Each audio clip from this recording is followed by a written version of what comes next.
मैं आज शायद सदन में सबसे छोटी मेरी इंटरवेंशन दूंगा। समय की पाबंदी है।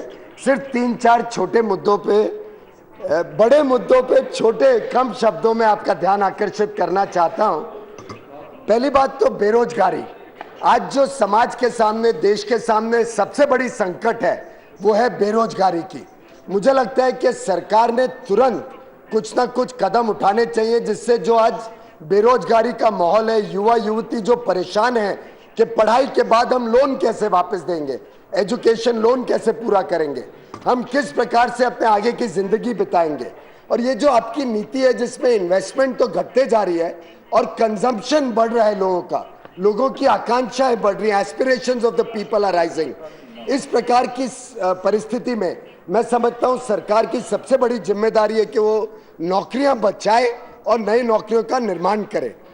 आपने जिस प्रकार की फिस्कल पॉलिसीज कुछ वर्षों से लाई हैं, रिट्रोस्पेक्टिव टैक्सेस लाए, आपके ओवरजीलियस टैक्स ऑफिसर्स जिस प्रकार से विदेशी कंपनियों के पीछे हाथ धो के पीछे पड़े हैं, लोग आज देश छोड़ के जा रहे हैं बजाय कि नया उद्योग भारत में आए।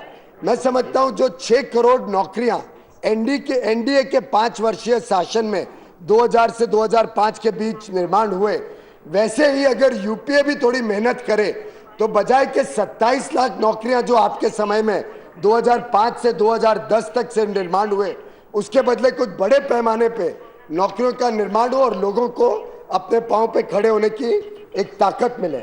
इसी संबंध में गुजरात का अगर आंकड़ा देखें तो गुजरात में आज भारत का सबसे कम बेरोजगारी अनएम्प्लॉयमेंट का आंकड़ा है।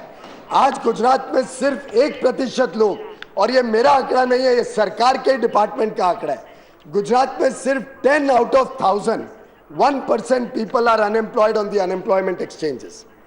दूसरा विषय, जब जब कांग्रेस का शासन भारत में आता है तब तक महंगाई बढ़ती है, ब्याज के दर बढ़ते हैं और रुपए की कीमत घटती है।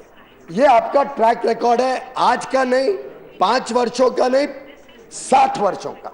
मैंने पूरे 60 वर्षों का ब्यौरा निकाला है।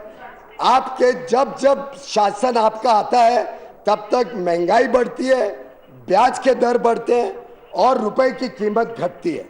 एक उदाहरण से ये बात को रखूंगा, जब एनडीए ने 1998 में शासन का दौड़ी संभाली तब ब्याज की दर 12.01% थी, 12.01। हमने जब छोड़ी 2004 में तब ब्याज था 5.8, 5.8%, लगभग आधे से भी कम पे ले आए थे। फिर आपका शासन आया 2004 में, आपने क्या किया, ब्याज की दर बढ़ते बढ़ते बढ़ते आज पता नहीं 9-10 कहां पे जाके रुकेगी। ये मैं सिर्फ बैंक रेट की बात कर रहा हूं, आम आदमी पे तो उससे भी ज्यादा बोझ है। सिमिलरली इन्फ्लेशन, जब हमारा शासन आया 1998 में तब लगभग सीपीआई 10% के आसपास हमें मिली।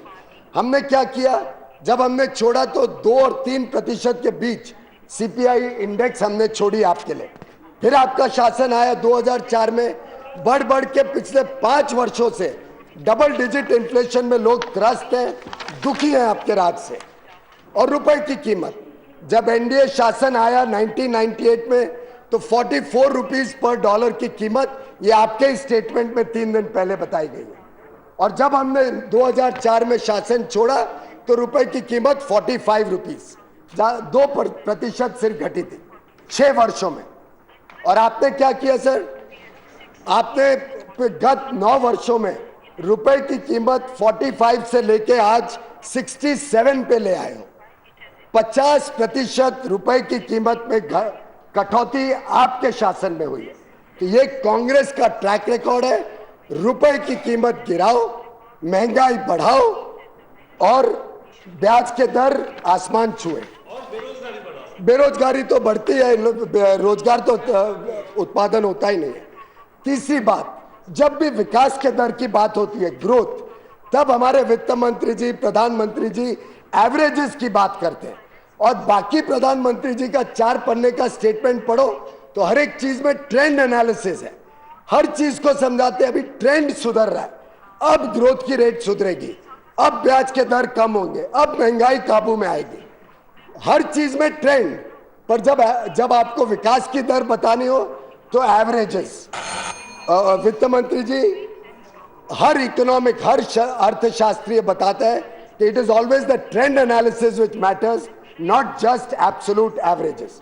चौथी बात, विदेशी debt, foreign debt, external debt, जब हमने शासन आपको दिया तब 100 बिलियन का डेट था, हर व्यक्ति के ऊपर 4,000 रुपए का फॉरेन डेट था।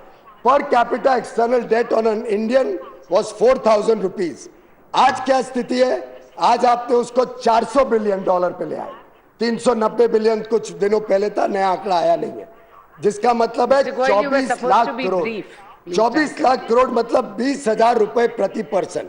तो आपने 5 गुना डेट, फॉरेन डेट हर भारतीय के ऊपर थोप के यहाँ पे छोड़ दिया है। मुझे लगता है आपको ये बात को स्वीकारना पड़ेगा।